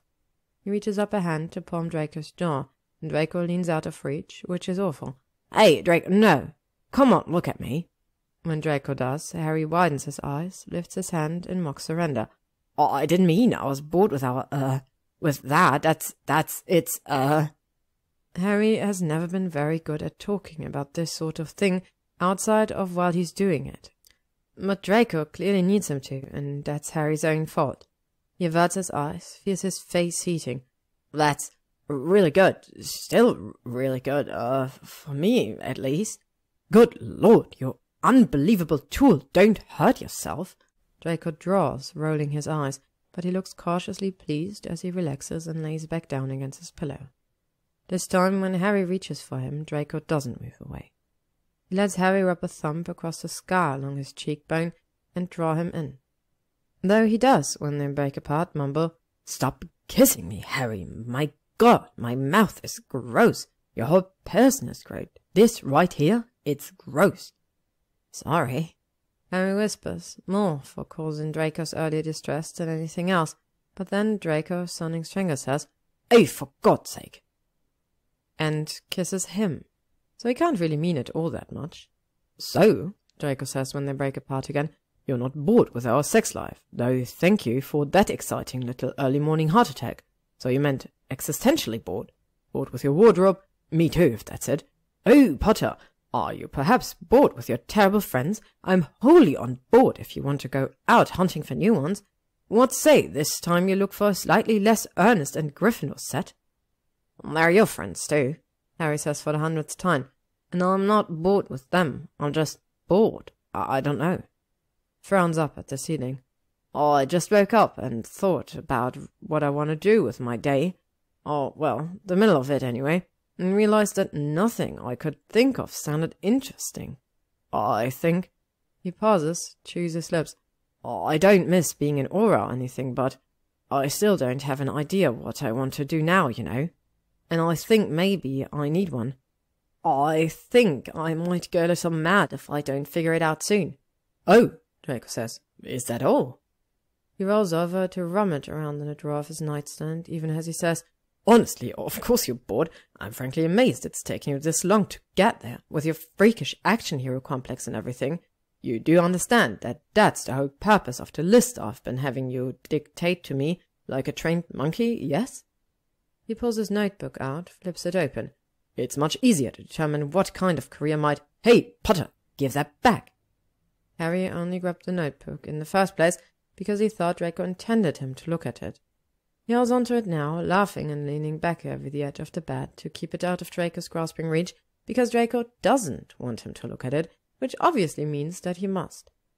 Then he actually lays his eyes on the writing, holding the book in front of his face as he hangs upside down, and stops laughing. The list titled, Things Harry Enjoys, spans 2 pages, though there's drawing on the left page that's taking up a significant amount of space. It appears to depict Harry jumping off a ledge marked The Cliff of Bleak Despair into waters infested with... Harry tilts the notebook a little, staring. Alligators, maybe? Or aquatic cousins of subterranean lizard people, Draco claims, not very convincingly, that he doesn't believe in anymore. It's a goldmine in terms of proof that Draco is well and truly off his nut, but Harry stops looking at the sketch quickly, is distracted by the list itself. It's long and written in a variety of different inks, as though Draco added to it whenever he thought of something with whatever quill was nearby. Some things are circled. Harry doesn't know why, but what stops him in his track is the fact that not everything on the list is the stuff he told Draco he liked. Some of isn't even stuff that would have any bearing on a potential career. Draco's noted how low he prefers lightning spells when he's got a headache. The pumpkin cake he likes from that bakery in Hogsmeade is pure and enduring love of treacle tart. And some of it is stuff Harry didn't even know that he realizes is true only as he reads it. The phrase, high pressure but low stakes, in the bottom left corner. Draco, Harry says, and finds that this time he has to scrape the word out over a lump in his throat. He sits up and sees that Draco is sitting up too, his knees pulled up to his chest, arms wrapped around them. Oh, don't, Draco says brittle. He won't meet Harry's eyes. I'm perfectly aware that I am obsessive and insane. I did try to tell you. Anyone with an ounce of sense would know better than to snatch away the private writings of a man who had already disclosed that unpleasant little reality. But I suppose sense is too much to ask of the great Harry Potter. He sighs an unhappy sound, and his voice is curdled with bitterness when he says, Go ahead then. I'm prepared. If you could try avoid using the words smothering or overwhelming, I'd really appreciate it. What? Says Harry. His voice cracks on it, and Draco does look at him then, just for a second. There's so much naked fear on his face that Harry feels it like a punch to the gut, and he wonders, with a hot surge of rage, who in the hell made Draco afraid of himself? How anyone could tell Draco he was smothering and overwhelming and... Well, on consideration, Harry supposes that Draco is those things a little. Demanding, too. Temperamental. Harsh. Harry just doesn't care. No, that's not right either. Harry just likes all that about Draco. Wouldn't trade a bit of it, and can't believe that any idiot ever would have felt otherwise either. But someone obviously did. Maybe more than one someone. And Harry's glad of it for all that it's selfish. It means he gets the chance to be here now. It means he gets the opportunity to value that which some mind-boggling incorrect person did not. Nobody's ever cared about me like this before, Harry says, low. The lump in his throat is still there, and so it comes out uneven. A hopelessly pathetic sentence, even without the ruin his voice makes of it, but it's the truth, and Draco deserves to know. Not that I can remember, at least. Plenty of people have, I'm not trying to say I haven't been lucky in friendships, I have, but... He looks helplessly back down at the notebook, swallowing hard when he sees Draco's written out the way he takes his tea when his sleep is troubled. Nothing like this, Draco, never. It's... Harry takes a deep, steadying breath. I don't want to tell you off or call you insane or do, well, whatever it is you're afraid of I'm going to do. I don't want to do anything that might make you stop. Oh, Draco says. His eyes are startled, his cheeks slightly pinked, and Harry thinks for a second that he's going to do what he usually does when Harry surprises him with genuine emotion. To wit, say, oh, in the exact way that he just did, and then walk straight out of the room. Instead, wincing even as it comes out of his mouth, Draco says, Really? Harry offers him a smile he can't quite hold in place. It's too heartbreaking, all of it, the incredulity in Draco's voice and the weight of what Harry's admitting. He shrugs one shoulder when the expression falls. Yeah. You're a very stupid man, Draco tells him, so quiet it's nearly a whisper. As if I didn't try everything to make it stop, Harry. As if I even could. And then he's unmoving, unfolding from his defensive little huddle and pushing Harry back down onto the bed. Draco still hasn't said I love you, and Harry thinks it's possible that he never will. He's not sure Draco's even said it even to his own mother or to any of his friends. Harry doesn't mind. He himself really hasn't said it since that first time, finding it a lot harder to vocalize when he's not screaming it in a fit of rage. And anyway, he's never cared that much if he heard it or not, in romantic relationships or any other sort. Harry knows what love looks like and what love feels like, learned it from the white spaces in his life where it wasn't. There's always been someone for whom actions meant more than words, and as he twists and writhes under Draco's capable hands, his sinfully talented mouth, he knows, as sure as he's ever known anything, that Draco loves him. Knows it entire, and to his very bones. Jesus! Harry pants, body arcing off the mattress as much from the warmth in Draco's cool grey eyes, the little absently stroking circles of his hand on Harry's thigh, as from the sensation of his cock hitting the back of Draco's throat. Comes hard and quickly, an unintelligible little shout escaping from his half-opened mouth, and stumbles into the bathroom after Draco when Draco pokes and prods him out of bed. They shower, and Harry jacks off Draco slow and reverent under the spray, his face hidden in the safe expanse of Draco's neck. He doesn't know what he feels, except good, wanted, home.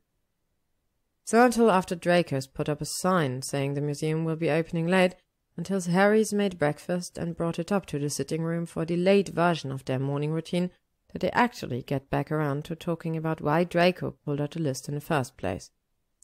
So, as I intended to explain before we got distracted, Draco says, tapping the cover of the notebook and then flushing, just slightly, at whatever he sees on Harry's face. For the love of God, would you stop that? Sanctuary, Potter, honestly. Anyway, I only wanted to tell you that the items I circled, well... He smiles, and the barest hint of anxiety in his expression fades when Harry smiles back. I think I may have an idea. It's a good idea. That very afternoon, Harry apparates almost at random to the neighborhood a few blocks from Diagon Alley, where his apartment has sat empty for months. Nearly buys the first space he finds that's open, but it feels a little cold to him, without character, and anyway, Tomato doesn't like it and won't go more than a few feet inside. Harry comes even closer to buying the second place he sees, but he decides at last second to run it by Draco, just in case. It's not, after all, like he has a great track record, real estate decision-wise. I knew you were off doing something like this, you reckless imbecile, Draco says, exacerbated but fond, when he's replied to Harry's surreptitiously cast Patronus by just apparating into the middle of the room and scaring the Muggle realtor half to death. They've got her sitting on a bench outside, shaking off the effects of an obliviate while they look around. You took a funny turn, Draco said firmly, thrusting what Harry was amused to note was a packet of his own favourite biscuits at her. Absolutely nothing strange happened at all. You just sit here and eat your biscuits and think about how perfectly normal this whole encounter has been. And she's been out there quietly nibbling at them ever since. Right, Harry says, rolling his eyes. You break the statute of secrecy and I'm the reckless one. You are, Draco exclaims. You were going to buy this place, which is, let's be clear, just exactly as horrible as that hideous rat hole you called an apartment. Don't think I haven't noticed. That's around here somewhere, by the way. You really are a creature of habit. It's terribly dull. Harry, not even remotely fazed at being called a dull creature of habit by a man who has specific pairs of socks for each day of the week, shrugs. Yeah, well, I like the location, you know. The Glen's just around the corner, which is nice, and it's close enough to Diagon to make sense as a wizarding destination, but Muggles can find it too, and I know the space isn't great. That might be the understatement of the century, Draco says, looking around with distaste. It's not that Harry doesn't see what he means. The place is spacious, but clearly the worse for years of neglect. There's a patina of dust and grime over everything, suggesting of termite damage and an unsettling wheezing sort of sound that starts up whenever the heating system kicks on. None of the electric lights work, and there's a faint smell carrying the suggestion of death underneath everything. Tomato's been sniffing around, tail wagging since they walked in, probably looking for its source, but... I was thinking maybe I could fix it up, Harry admits, rubbing the back of his neck with one hand. I mean, the heating and lighting is obviously buggered, but I'll be replacing most of that with spellwork anyway, right? And I'll need appliances, but this way I can choose my own instead of having customized whatever's already built in. The floors, well, they're kind of a mess, but I know a lot of those restoration spells now, and I think they might be pretty incredible underneath all the damage. A couple of coats of paints and maybe a fireplace in the far corner for flu traffic. He stops because Draco's giving him a look he can't interpret. What? Draco cocks his head to the side and looks for a moment as though he's trying to determine what to say. Harry's expecting a barrage of insult to his decision-making skills and business savvy, though he's surprised when Draco says, I'm limiting. Entertained in spite of himself, Harry plays along. Limiting what exactly? The beautiful space you could have had. Draco says, shaking his head and pasting on a huge, mocking frown that looks nothing like the twisted little one he pulls out when he's really upset. The beautiful month we could have had, not breaking our backs trying to make this one vaguely passable. They were going to be beautiful, Harry, and they're lost to us since it's obvious you're already attached to this nightmare. Harry grins at him, not even bothering to glance around at the realtor as she comes back inside. You don't think I'm crazy? Oh, I do, Draco says. I always have. Ask anyone who knew me in school, they'll tell you. That Potter chap, what a maniac, I said time and again, to whomever would listen. They never seemed to recognize my genius, of course, but that didn't make it less true. The edges of his mouth curl into a small, slightly sardonic smile. But I imagine that I understand better than most the desire to take something that has been left an unholy mess and do the work to make it your own. Are you talking about me or Grimmauld Place? Harry asks, raising his eyebrows. It's a silly question, one he means flippantly, that he mostly just asks to tease Draco a little, but Draco flushes and looks away. Oh, he says to the floor, whichever you like. Solid month of work, but the Hollow opens in December, just in time for the holidays. I was right about the floors. They turn out beautifully, a deep, gorgeous cherry, even if there is a set of paw prints running down the center of the dining room where Tomato dashed across the floor before Harry could finish setting a varnishing spell. Even likes that, the easy imperfection of it, though Draco despairs and carries on every time he looks at it, it makes the place feel lived and Harry's. The rest he sort of built around the floors, mostly figuring it out as he went, taking Draco's opinion on some things and ignoring it on others. What's resulted is a place so wholly and profoundly attuned, to him so deeply and inexplicably correct, that he stops in the doorway and takes a deep breath, just enjoying it, in every time he walks inside. The dining area, a long curved room that wraps around most of the little building, is a warm ochre colour. It's furnished mostly with wide wooden tables and chairs Harry actually had commissioned because he couldn't find what he was looking for. I have a chair, Guy Potter, relax, Draco said, like this was perfectly normal. And didn't everyone? There's a grouping of leather armchairs tucked into the corner by the fireplace too, gathering space in lieu of a bar hidden behind a charmed screen so any muggles who visit won't notice people coming out of the flue. And Harry's kitchen. Its spacious burgundy walls, with wide accents, filled even when there's no one else around, with a soft hum of appliances Harry selected himself. All of them magical, and most of them old as dirt, but all as cheerful, functional as if they were crafted yesterday. There's a thick magnetized bar over his favorite stove, where all his knives can hang, and racks hanging down from the ceiling for his pots and pans, and a whole separate range for the rest of his stuff, so he can have a little room to maneuver, an area all his own. It's mostly a restaurant. That's what Harry says usually when people ask what he's doing these days. I run a restaurant. Or, if Draco catches this in Albus-in, I own and run a restaurant. That's true, more or less. A little bit, though. It's also a gathering place, a way station, a soup kitchen, a trading post. People get a hot meal no matter what they're doing there. They pay if they can and don't if they can't, and when he comes across someone who needs a place to sleep for the night, Harry gives them the keys to his old apartment, which he let Draco fix up to help him contain his urges to make all of Harry's decision about the Hollow for him. He also paid the fees and sat through the 2-hour seminar to have his flue connected as an international grade, figuring it would be interesting and exciting meeting whoever came through. Certainly been right so far. He has amazing, bizarre conversation with his visitors, witches and wizards, who hop in and out of grades all over the globe, most of whom don't so much as recognize him, but seem to like the food he cooks. And they have the oddest conversations with each other, not to mention with the muggles who come in sometimes, which Harry catches snatches of as he works and carries with him afterwards, laughing again at someone's joke hours after he's gone home for the night. His friends come too, in big groups at first, but eventually individually, dropping by for a meal whenever they find they have a moment. Harry sends Neville a bacon sandwich every Wednesday after his weekly client meeting up the road, and he thinks he might see Ron more now than he did even when they were partners, since Ron takes an hour at lunch pretty much every day to flop across one of Harry's tables and moan to whoever will listen about the trials and tribulations of baby Hugo. The rest of the Weasleys are regular visitors, as are Teddy and Andromeda, and Blaise all but sets up camp as his fireplace, using the little collection of armchairs to hold God knows what kind of meetings. Even Pansy drops by sometimes. And of course, excepting those occasions when he's got his own plans, Draco's there every night at 7, tucked into the corner next to Harry's range or sitting at a little table right next to the serving window, eating and talking to Harry over the spill of noise from the dinner rush.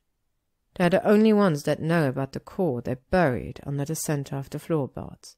The knife that spent an afternoon inside of Harry, which Draco, the creepily foresighted little git, saved in case they ever wanted to do something like that, since blood magic was powerful and the damage had already been done. They spent hours practicing the spells at Grimmauld Place before they cast them, talking through their complexities and patterns, and in the end put a little of both their magics into the knife, bound with an oath Kreacher freely offered to give, but refused to teach them for themselves. They won't know for years yet if it's worked, but sometimes Harry catches Draco's eye and would swear he could feel it too. The gentle undulation of personality slipping into these walls, making something where nothing once was. It's ridiculous. It's incredible. Harry loves it. It's a year today, you know, Draco comments offhand over breakfast one Saturday morning in February. He doesn't even look away from the prophet as he says it. Harry panics a little. No, sometimes in, April, right? Tell me you don't actually expect me to know this. Draco flips down the corner of his newspaper to lift a scathing eyebrow. For the love of God, Harry, I meant since the first break-in, not since all of this. He waves a hand between them, a graceful, encompassing little gesture. Happened, you nitwit. He adds, sounding pleased about it. As if I'd expect you to remember something like that. Sometimes I think it's a wonder you remember your own name. So, it's a thoughtful mnemonic technique, then? Harry asks, laying the earnestness on thick. The way you're constantly squawking, Potter. Potter! Draco squawks, and promptly looks so abruptly mutinously furious about it that Harry cracks up laughing, carries the mirth with him all the way to work. It's a good day. Towards the end of the lunch rush, he leaves his staff with the restaurant and takes Hermione some food at her office, where she's been more or less ensconced since returning from maternity leave a week ago. They chat, and Hermione nearly weeps at the chance for some adult conversation that isn't about A, the baby, B, work, or C, the baby, and Harry kind of can't believe, sitting across from her, that he ever worried for a second that he would lose her and Ron in the slow slide of old friendship neglected. It feels silly, impossible now, and he almost tells her as much, but, well, it's probably kinder, he thinks, to spare her the knowledge that he ever thought it could happen. It would probably hurt her more to know there's no reason for Harry to put that on her when it doesn't really matter anymore. On his way out of the ministry, he catches sight of a gelato shop down the road, stopping dead in the middle of the sidewalk to stare at it. Oh yeah, he thinks, remembering the way he used to have to bribe himself with the thought of a cup just to get through a shift. For a second, he can almost see that version of himself, superimposed in sketchy lines over the reality of the day. His hunched posture and bent head radiating misery, discontent. Harry wants to apologize to him, to tell him it can be different, to grab him by the shoulders and point him towards Grimmauld Place, the unlikely path that turned out to wait within. Of course, then he blinks, and the moment's gone, leaving him feeling stunned and slightly stupid in the center of the sidewalk. He goes back to work. He makes gelato to serve as dessert with dinner, a rich raspberry one, ribboned through with chocolate, and smiles down at his hands while he works, glad to be where he is. Reveling in it, just a little. Draco and Andromeda and Teddy all tumble in at 5, their faces windswept, ice skates thrown over their shoulders. That was weird at first, the Draco and Andromeda and Teddy thing. Harry didn't even know to worry it would be until the first time he brought Draco to a Weasley dinner at which Teddy and Andromeda happened to show up, a month or so after they started really seeing each other. "She's my aunt," Draco hissed, having gasped at the sight of them, ducked behind a chair before they could see him, and dragged Harry into a bathroom in a crouch walk in full view of about 6 Weasleys. Harry wasn't that fussed about it. It's not like it was even the weirdest thing the Weasleys had seen him to. And I've never really even met her. You understand, that alone, the strangeness of it, and the child, Potter. My God, do you honestly not recognize that I had an obligation to him, an obligation which I neglected, due to the grudges of previous generations? Well, and yes, all right, the insurmountable social awkwardness of penning a letter that said, "Dear Aunt Andromeda, my mother banned your name from our home when I was a child. Sometimes I think she lives in France to avoid confronting you, and I feel incredibly guilty even writing you this note, but nevertheless." He stopped, glared at Harry. "The letter is not the point, Potter." Said Harry, blinking at him. "Who said that it was?" "He'll hate me," Draco said, ignoring this, though he didn't lessen his glare one iota. "They both will. How could he not warn me they might be here? I could have— oh, I don't know what you'd do in this situation. That's why I've never done anything about it." "Well," said Harry carefully, aware now that they were treading in not entirely rational waters, "you could just maybe try to talk to them." "Oh, helpful," Draco snapped. "Talk to them? How unutterably brilliant. Never would have bloody occurred to me, you." "Look, Draco," Harry said, cutting off a barrage of insult on the theory that neither of them really believed he meant them anymore. "Andromeda's a softer touch than she looks, especially if Teddy likes you. And Teddy's 8, okay? He likes pretty much everyone. All you've got to do is compliment his new light-up trainers and you'll be his best friend, I swear." Draco did not look convinced in the slightest. "Oh, please, that's a terrible plan. What if I say, 'I like your trainers, Teddy,' and he says, 'I don't care, I reject your compliment due to 8 years of neglect attention. Be gone from my sight, you black-hearted rogue. What do I do then?'" Harry didn't mean to, but he laughed a little, trying and failing to hide it behind a cough. "Sorry, I am, but—" "What the fuck kind of 8-year-old would say that to anyone? I would have," Draco muttered, crossing his arms. "Oh, sure," Harry said, rolling his eyes, "because you were such a normal 8-year-old. All other 8-year-old behaviors should be judged against yours. That makes perfect sense." Draco narrowed his eyes, arms still crossed. "You didn't know me when I was 8, Potter. I could have been perfectly normal child in every way." "Yes, but," Harry said, quite sure of the answer already, "you weren't, were you?" "No," Draco admitted in a full-on little sigh. "Of course not. That was the winter I read 17 books about pirates and then broke into a fundraiser my father was hosting. On my head, a pair of my mother's pantyhose. On my feet, broomsticks, because I felt I could rather improve upon the concept of peg-leg. I attempted, if I recall correctly, to liberate the entire dessert cart.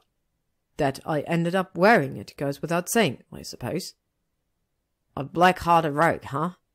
Harry said, only laughing on it a little.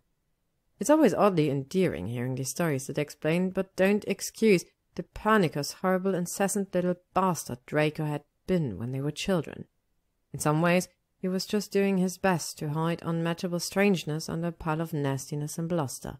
"Yes, well," Draco said, but he smiled a little, losing some of the haunted look he was wearing when he dragged Harry into the bathroom. "Who wants to be the hero after all? Dreadfully boring heroes. Always prattling on about the right thing and their great and terrible burdens and how their duty to society is more important than eating or sleeping or even the most basic of hygiene." "You know, I don't find this funny," said Harry, who actually did, a little, but wasn't planning on admitting it any time soon. "Oh, yes," Draco said, grinning properly now. "This is for me, Potter. Who cares what you think?" "I think you're an ass," Harry said, but he kissed the side of Draco's mouth as he walked past him, anyway, opened the bathroom door. "If you're not out in 10 minutes, I'm telling everyone you're hiding in here like a chicken." "I'm not 8 years old now, you know," Draco drawled, raising his eyebrows. "Surely you don't imagine that's going to work?" Harry shrugged one shoulder. "We'll see." 9 minutes and 30 seconds later, Draco emerged from the bathroom, gave Harry a truly filthy look, and marched up to Teddy. "Hello there, I'm Draco. I like your shoes?" "They are the best shoes," Teddy agreed before he grinned, stomped his foot on the ground to set off lights, and changed his hair along with them to match. "They can do like I do, look." "That," Draco says, eyes widening, "might be the coolest thing I've ever seen." and within 10 minutes they were running around the first floor of the house, wrapped up in a game of pirates versus robbers, which they seemed to be inventing as they went along. "He's odd, isn't he?" Andromeda said, stepping up next to Harry, who was leaning against the door frame watching them. "Always thought Narcissa could do with it a little more odd myself." Harry looked at her sidelong. He wasn't entirely sure what he was supposed to say to that, so he shrugged. "Oh, I like him." "So does Teddy," Andromeda said, nodding over to where her grandson's hair was turning steadily blonder, and Harry smiled. "It's worked out well since then. Teddy likes the museum, follows Draco around, hounding him with questions, and it makes Harry ache for Remus, the teacher Teddy should have gotten. But that's nice, almost, in this weird way Harry's not sure how to explain. It eases something in him, he thinks, even though it hurts. Maybe because it hurts. Harry doesn't really know. In any case, it passes a lot of afternoons, and so do walks in Diagon and day trips through Harry's international flu, and the random visits to odd little festivals Draco insisted they make now and again, usually on no more than a few hours' notice. Harry still takes Teddy to the park alone sometimes, or, well, with Tomato now, and they run around like they used to, shrieking and laughing and throwing a ball, but sometimes Draco comes. And sometimes, on days like this one, Draco and Andromeda take Teddy out to do something that Harry wouldn't be caught dead doing. "I'll see you on skates one day, Potter," Draco promised ominously the night before. Harry can do what he likes without feeling guilty that he's, whatever, depriving Teddy of important childhood experiences due to his inadequacies as a godfather or something. "How was it?" Harry asks as they all start shedding coats and hats and scarves onto the tops of various tables. "Did you have fun?" Teddy beams at him. "Yeah, I only fell once, and I did the whole loop frontwards a bunch of times, and Draco taught me how to do backwards a little. Well, he pulled me mostly, but it was still cool, but I felt, Teddy pauses and looks at Draco, who nods encouragingly at him. Teddy bites his lip. "Well, Draco, I didn't feel like Uncle Harry abandoned me. Lying is wrong." "I swear, 4 blocks of rehearsal and you bring up your morality objection now," Draco says, though he ruffles Teddy's hair as he says it, and Teddy grins. "Very well, you are excused from participating. Potter, the jig, as they say, is up. Only Andromeda and I felt cruelly abandoned by your refusal to be reasonable and come skating. Though that alone is reason enough you have to come next time." "I'd say don't drag me into this," Andromeda says, helping Teddy off with one of his gloves. "But hey, what a hair, right?" "Grandma, you said a swear," Teddy breathed, delighted. Andromeda winces down at him, looking hard. "Oh, Just follow my face," Harry said to Draco, leaving Andromeda to the unfortunate task of distracting Teddy from her vocabulary choices. "Probably a bunch of times." "I know," Draco says. "It would be so funny. Don't you want me to be happy?" "You're twisted and horrible," Harry says, rolling his eyes. "Yes," Draco says, grinning at him. "The little shit already knows that he's won. But you want me to be happy, don't you?" "God help me," Harry agrees, cheerfully enough, and retreats to the safety of his kitchen before Draco can do something truly terrible with his little victory, like secure promise towards future ice skating and writing. He hums while he works, because tonight is the Gryffindor pub night. It's still pretty weird looking forward to it. Harry doesn't look forward to the part at the boat truckle, of course. He hasn't actually attended that bit for a few months, because as it turns out, even with someone to talk to, he hates a crowded bar, and he and Draco always end up leaving early anyway. But in November, when Harry was getting ready to open the Hollow, Hermione suggested they do a test run with friends and family, and Draco immediately insisted that they do it directly before the piss-up.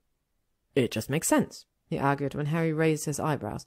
"People should put down a base before they drink like that, and anyway, we know they're all available that night. Besides, we're adults, aren't we? It's hardly civilized at our advanced age to go out drinking without first sitting down to a meal." "We're 26, Draco," Hermione said. "Advanced age is a stretch and not appreciated one." "But I do think that's a good idea. Harry, what do you think?" Harry thought Draco was up to something, but he said, "Sure." Anyway, because it actually sounded kind of nice. And it was. It is. Done it every month since. This is their 4th, and Harry's already grown comfortable with it, developed certain habits and routines. Close up the restaurant at 6, pays whoever on his kitchen staff, volunteers to stick around and help, and then cooks whatever he feels like, whatever he thinks his friend might like. That's actually the best part, however much he does also love getting to see his nearest and dearest in an environment less awful than the boat truckle. There's something centering, grounding for Harry in the act of putting together a meal, and it's weirdly easier afterwards to socialize with everyone all at once. Draco says it's because his real destiny in life was to be a hermit and fate got confused, but Draco's always saying stuff like that. He also says it doesn't matter why something makes someone happy so long as it does. Harry thinks that part's probably right. Tonight the first guest arrives at 6:15.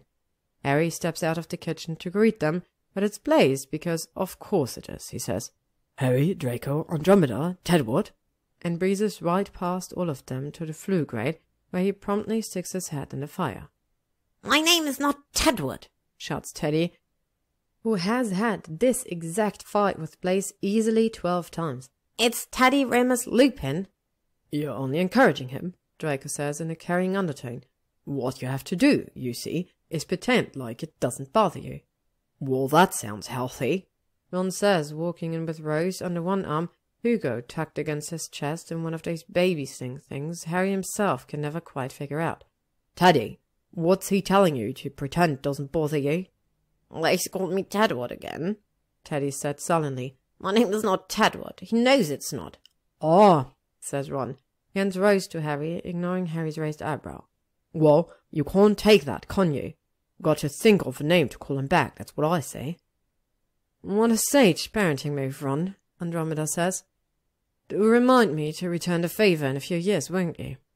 Ron laughs, but he pales a bit. Harry gives him a wincing little nod of greeting, passes Rose off to Draco, and goes back to his kitchen, where everything is, if not calm, at least always under control. He waves and shouts hellos through the long white serving window as more guests arrive. Molly and Arthur, Ginny and Neville, George and Angelina, Bill and Fleur and Victoire. That's one of the nice things about these nights, because they're not starting off at a bar anymore. Everyone can come, not just whoever could find a babysitter or, in the case of Molly and Arthur, the energy and will to spend an evening in a pub with a bunch of wasted 20-somethings. Percy and Penelope show up next, and then Hermione and Seamus and Dean, and then Blaise pulls his head from the fire and actually joins the party.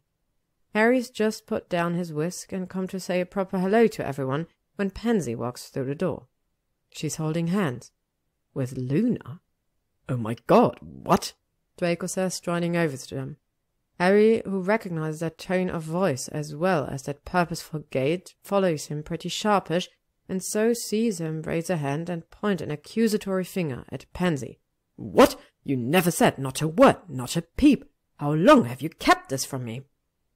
Harry thinks it says a lot about how used to the Slytherin and their lies the Weasley have gotten that no one really bats an eyelash at this behavior.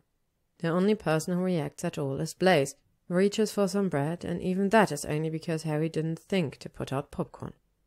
Actually, Luna says, smiling at Pansy, we met almost exactly a year ago.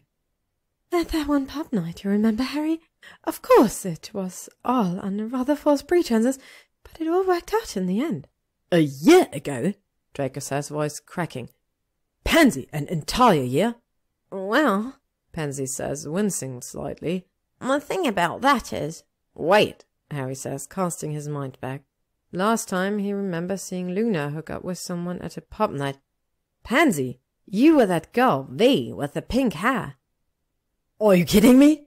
Draco says, all in one breath. Potter knows more about this than me, Pansy. Potter! Him! We live together, Harry says mildly, solely for the entertaining reward of Draco's skull. Draco does not disappoint. You would be better off remaining silent, you wretched imbecile. The girl with the pink hair. Honestly, I can't believe you never said. What was I supposed to do? Harry says, eyebrows climbing. List off for you every person I'd ever encountered in my life who wasn't like one of my close friends? A true partner, Draco says, with a pained little sniff. Would have been willing to make that sacrifice, yes. You are mental, Harry says a little fonder than he really means to. How was I supposed to know it was Pansy anyways? I mean, why would I look for Pansy at a Gryffindor piss-up? It was weird enough running into Blaise. There's the point, Draco says, turning his narrow-eyed stare on Blaise, who just pauses with a slice of bread halfway to his mouth and offers Draco a Cheshire cat smile. Draco huffs out a little noise of irritation and then rounds on Pansy again, who at least has the good grace to look a bit caught. What were you both doing there that night, Pansy? I never did believe Blazes. I was just a little afraid he might kill you, Routine. Hey, Harry says to Blaise. Blaise rolls his eyes. Please, I am, of course, being misquoted. Draco, I said I was a little afraid that you might kill him. Makes a lot more sense, says Harry, grinning. You hush, Draco says. He takes a half step backwards into Harry's space without looking around, even as he says, Go cook something, isn't that your job? I work alone anyway, Pansy snaps, pulling the tension back to her. I didn't even know Blaise was there that night. I got a little distracted. By me, Luna says, and waves the hand that isn't holding Pansy's a little. And then the polyjuice wore off right in the middle of. You know, my darling, maybe we don't tell that story, Pansy says quickly, though it's too late. Draco's face is rapidly turning purple, and Blaise looks about half a second from breaking down in a fit of hysterics. Well, look, it's your own fault anyway. Draco, I only went that night because, Blaise said Potter was assigned to your case, and I remembered what you were like in school, and I figured I had one shot to prevent the worst possible outcome. Yes, well, as much as I'm enjoying all these jokes about the two of us murdering each other, Draco says, and takes one more subtle step backwards, so his back is just barely touching Harry's chest. Thankfully, the worst possible outcome did not come to pass, so... Oh, no, it's happened, Pansy says grimly, shaking her head. I'm looking at it, really. I blame myself. The conversation gets a bit shouty and vicious for Harry's taste at that point, and he offers Luna a quick congratulatory smile and squeezes Draco on the shoulder in solidarity before promptly abandoning him for the kitchen. Arthur and Teddy come back with him. Arthur to look at the appliances, and Teddy to lure Tomato out of his dog bed by the back door and into the dining room, and are soon replaced with various other Weasleys, Neville, and eventually Draco. A piece has been broken, he says, crossing his arms and leaning against the door frame the way he can't when they're actually open and serving food, and so he does constantly the rest of the time. You needn't hide in here any longer. Hostilities have ceased. I wasn't hiding, Harry mutters. Oh no, of course not. Not you. Draco agrees, smiling slightly. The great Harry Potter hides from nothing. You were merrily avoiding, not engaging, filling your time with the more important things than shouting. Can we just skip ahead to the part of this conversation where you say, whatever you have to tell yourself to sleep at night? Harry asks, though he's smiling a little too. You know, for efficiency's sake. Lunatic, Draco says warm. This all looks done. Come talk to our guests, have a cocktail, be a person. Fine, Harry says. He throws a last dash of sea salt into one of his pots and then allows himself to be dragged out into the dining room. It's a good night. Harry ends up sitting next to Ginny, who tells him excitedly about her new placement with the Quidditch team in Leeds, and George, who Harry strongly suspects of putting some sort of inflating spell on his chair cushion. Draco's way down at the other end of the table, chattering eagerly in a way that can spell nothing good for Harry with Molly Weasley, but they catch each other's eyes a few times over the noise of everything, eating, drinking, enjoying the company. Harry smiles and Draco smirks, and Harry thinks he's glad, actually, for the 7 long, slow years that led to this wild one. Harry thinks that they were worth it, if this is the reward. Of course he thinks that before Charlie comes through the flue in the middle of dessert, looks directly at Blaise and says, Sorry, babes, am I late? And then an ensuing barrage of question reveals that they have been dating for 5 years. The hollow descends into chaos. Pansy is screaming at Blaise about knowing she was coming with Luna tonight. Now he has stolen her thunder. Bill is screaming at Charlie about breaking the bonds of brotherhood. Draco is screaming at Pansy about how the important thing is 5 years of secrecy, and George is screaming at Bill about how he's not screaming at Charlie loudly enough. Ron and Hermione are screaming at each other, for sport. Harry's seen them do it before. They like to have perfectly normal conversations at the top of their voices in the middle of family fights because they think it's funny, and Teddy is scream-singing his favorite song, which is about a mischievous cabbage, if Harry's remembering right. And above them all, like an avenging angel, is Molly Weasley. bellowing to Charlie about trust and honesty and lies of omission at a volume anyone would find a little terrifying. Harry sips his drink and mourns for his kitchen, where he could go hide out, that is, tactfully avoid all this fuss, if only they weren't already finished the last course of the meal. Still, when Arthur Weasley sidles up next to him and says, "Ah, family," Harry can't help but agree with this weird rush of mingled emotions. Surprise, exacerbation, exhaustion, gratitude most of all. Eventually, Charlton says, "Merlin, Mom, then we used to drink at these things, probably drink, and we got to do that now." "I'm coming," Molly says quickly. "I'm coming to this bar, and to any other place you might go, Charlie Weasley. You'll not get out of this just by running off. Harry dear, thank you for a lovely evening." Harry says, "Sure, Molly." Says goodbye to everyone else as they gather their coats and bags, all of them thanking him, but most of them also arguing with each other, and grabs Draco's arm as he passes Harry and stalking off for one more go at Blaise. In a low voice he says, "Please tell me we don't have to go to the bar." Draco's face, which was stormy and creased when Harry grabbed him, clears, tilts his head at Harry, hair falling in his eyes, and smiles. "No, Harry, we don't have to go to the bar." "Thank Merlin," Harry says, and is surprised when Draco kisses him, just for a moment, but with real feeling, before he breaks away to yell at Blaise one last time. Draco doesn't do that usually in public, and Harry doesn't even know what it was for, but he thinks he likes that, maybe. A little mystery with an inevitable happy ending. Just one more thing about Draco he can try to puzzle out. It's not until they're locking up for the night that it happens. Harry's locking up, eager to get home and see what Draco means to deliver on the speaking look he's been giving Harry all night, when a voice calls, "Mr. Malfoy, Mr. Potter." Draco turns, and Harry turns with him, a little girl with dark hair and skin the same color as Harry's, maybe 8 or 9, familiar for some reason that Harry can't quite put a finger on it. "Hello there," Draco says, smiling down at her. He glances at Harry and rolls his eyes, and then pointedly adds, "You're Delia Heatherby, aren't you? You were at the museum with the tour group, about a year ago." She's a little girl who'd been clinging to Draco's arm during the break-in, Harry realizes, startled. God, can't believe how bizarre it is to remember the way he thought of Draco then. His bemused, distant horror at Draco's rambling disclosure of slandering Harry to schoolchildren, which wouldn't surprise him in the slightest to hear today. The little "careful I bite" sign on the violent stair, and how even then he'd felt the faint echo of the fascinated entertainment that he'd come to feel looking at Draco. How confused he'd been to see this very girl clinging to Draco's arm, as though he was someone who could protect her, someone she trusted. The irony of the last makes him grin a little. Tuck the arm he isn't using to hold Tomato's leash through Draco's, even as little Delia says, "Oh yes, that was me. Is the museum okay, Mr. Malfoy? I kept wanting to come back and see it, but my mum and dad said I couldn't on account of I had a traumatizing experience there last time.